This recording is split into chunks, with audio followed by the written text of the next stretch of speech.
responsibility. One of the things that I discuss all the time is regarding financial matters, because we see so many rip-offs and scams and Bernie Madoffs and all this nonsense that happens all the time. I said it's not necessary. It's not necessary to happen. If everybody understood that everything in life that has meaning, that has value, that has worth, involves work, time, and effort. 1-800-449-TALK. Don't go anywhere. This is Chris Markowski filling in for the good doctor, and we'll be back.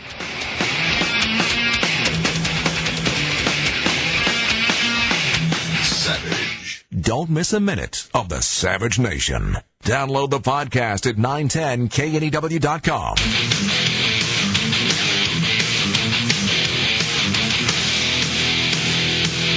Having way too much fun here. Welcome back to the Savage Nation. Chris Markowski sitting in for the good doctor. 800-449-TALK is the number you can be a part of the show. We're going to go to Chris. We haven't gone to Texas yet. Chris in Houston, Texas. Welcome to the Savage Nation. Yes. The passing of Senator Kennedy wasn't the only interesting thing that happened yesterday. In Arizona, there was a town hall meeting hosted by Senator McCain. Chris, hold on a second. We got the clip. We're going to play the clip. It's against the Constitution. Doesn't he know that we still live under a Constitution?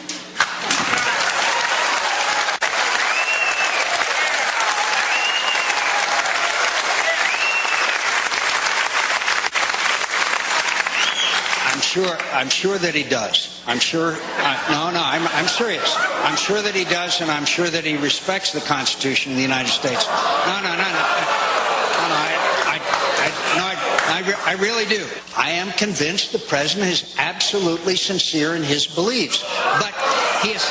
Wait a minute. He is sincere in his beliefs. We just happen to disagree, and he is the president of the United States, and let's be respectful. There you go, Chris. Is that what you're talking about? That's the same John McCain that ran the Maverick Express into the ground. And now he's telling these same people that you should be respectful of this president regardless of how you feel about his legislation. Well, first, let's break down, Chris. Let's break down. He says, I believe that Barack Obama respects the Constitution of the United States. Well, I don't explain that. Elaborate. Where? They're trampling on it every chance they get. They're trampling all over it. Do elaborate. But I'll give you, Chris, I'm going to give you my explanation, then I'll give you the floor.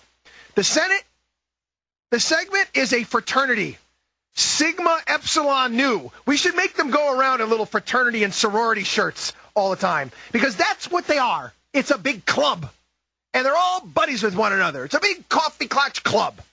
And they don't like, in the Senate, they don't like to go after each other to that great of a degree. And that's why you take that look at the long history of presidents in the United States, and you take a look at some of the worst ones we've had. Where did they come from? The Senate. You got the floor, Chris. And now, what started in Arizona yesterday was a bipartisan push, and he's going to bring some of the more liberal Republicans along with him to say, okay, let's get this done for Senator Kennedy. Let's get this done in his memory. But this is wrong, Chris. This is wrong. I'm a physician here in Houston myself, and I tell my patients when they ask me, they say, what's going to be our relationship, if Obama's health care legislation passes? I say, well, first of all, you probably won't get to see me on a regular basis like you need to, because I only see my patients when they need to see me, not just when they feel like they need to come. And I told them, I said, now that probably will happen. I said, but as for me, I'm diverse enough in my background and in my education that I could weather this storm. And I say, and even then, my kids, my family will still get the best of health care, because I and the others in my family that are physicians will be able to provide it. I can't say the same thing for you. It'll be a two-tiered, it could end up being a two-tiered type of system like they have in many places in Europe. I was just in Greece. The example there is that they have the good healthcare system, and they got the healthcare system for everybody else. And then there's places like Great Britain where the healthcare is so bad that citizens from Great Britain leave there to go to Greece and Italy and other places to get healthcare. It's an absolute opportunity. Hey, you're absolutely right. But one of the things that, and I know we ask a lot out of our doctors and physicians like you, and I'm Trust me, they're my client base all over the country, people that I deal with. The physicians and doctors in this country need to get better organized. The American Bar Association consistently organizes better and does a better job of basically lobbying and getting in Congress. Doctors need to get organized. They need to get their voices heard, just like you are here on this program, and I appreciate that, but you got to continue to do that. Thanks, Doc. And thanks for calling into the program here. We got Michael on the phone from Texas. Michael, welcome to the Savage Nation. Hello. I was just calling in to make a comment about your visit to Greece. I had a similar experience. I went to England about 2 years ago. We were doing the Boy Scout 100th year anniversary, and it was amazing. I noticed, everywhere you go, there's history, but there's very little future. I think that's the biggest problem with most European countries is they... Well, why? Ask yourself the question, Michael, okay?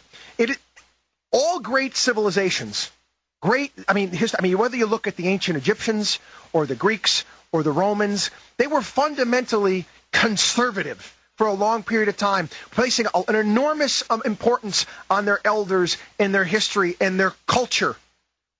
When did they start declining, Michael?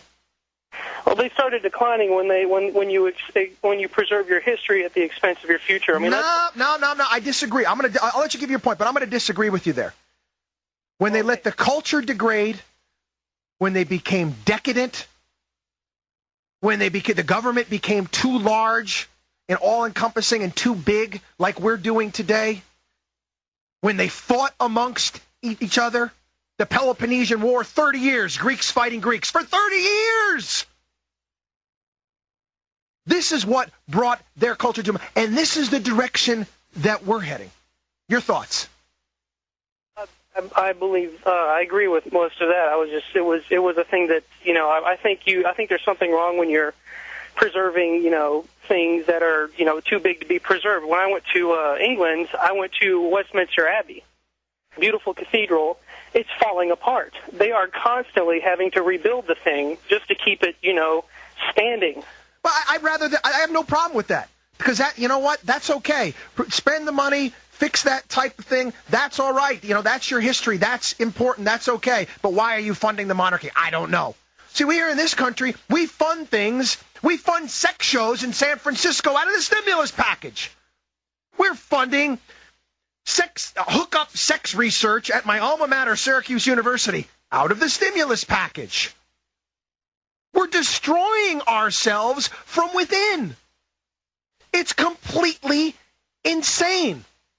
The government has gotten too big, too overpowering. It's meddling in everything out there.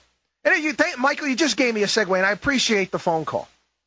I deal with small businesses all across this country, physicians, doctors.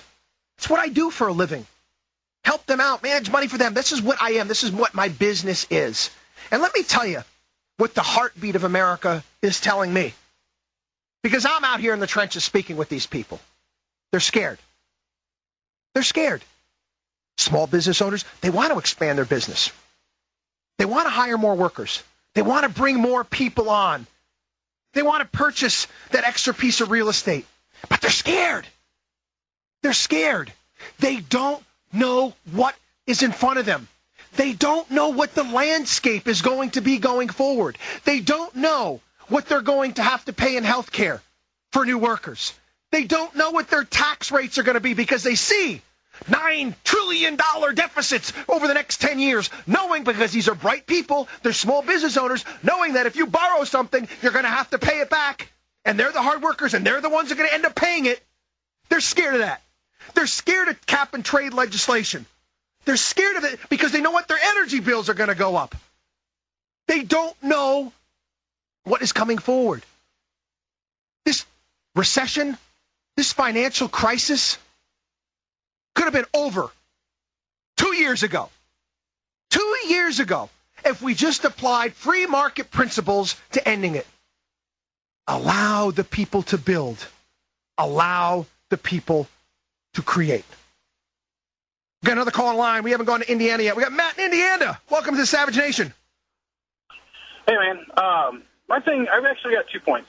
The primary job that Congress has is, A, they're supposed to write laws, and B, they're supposed to represent the constituents. I don't know when the last time a congressman's actually written a law because, none of them have read anything. Yeah, that's a good point. I want to interrupt you real quick, Matt. I'm sorry, because that's a really good point. Who out there actually actually believes that the health care legislation and the cap and trade legislation were written in a couple weeks in a 1,000-page document? Both of them multi-1,000-page documents. Does anyone actually believe that? Or was this crafted in a potpourri of special interest notes and whatnot thrown together? Anyway, go on, Matt. Sorry. And my second point is, not only do they not write the laws, which is what they're supposed to do to begin with, the other thing they're supposed to do is represent us, the voter. Because back when they were first put into place, they didn't have computers and modern ways to actually cast your vote one at a time. Nowadays, we have the technology that would allow me and you and everybody else listening to actually cast our own vote for all of these laws. So why do we even need them anymore? Whoa,